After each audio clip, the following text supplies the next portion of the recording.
kale neurketek eta egin dizan hizkuntza erabilera azterketek eta argi irakusten dabe Durangaldien beste leku askotan moduen euskararen ezagutza maila eta erabilera maila oso alden dute dauzela bata bestetik. Gentiek euskaraz badakiantza edo proportzio handia hauen daki, gero benetan erabiltzen dauena baino. Eta berbalagun apurtxu bat utzune hori betetara etorriko litzateke. Gentieri erabiltzeko esparruek emotie.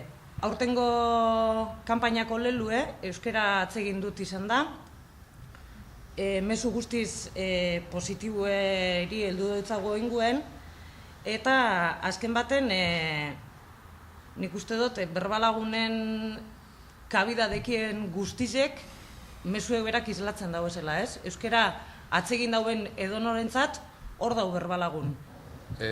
Nahiko era naturalin antolatzen da berbataldietan, bakotzak libre ekone ordutegiz aukeratzen dau, beste batzuk be ordutegi horretan aldabe, elkartzen dira taberna baten edo txoko baten normalien, eta euskeraz egiten dabe, beste helbururi ez tekie.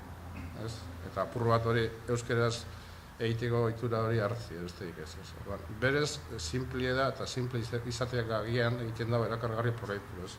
Eta irakasle papela eukin bidauenik, ez? Azken baten ez diez eskolak ez diez, eta gehiago da, arek ben ikastera doien horrek entzun daizela bestiek zelan egiten dauen apurtxu bat, eredutzat hartzie eta bultzadatxu bat emoten laguntzie, baina inolaz bestala irakasle papela hartu bidana.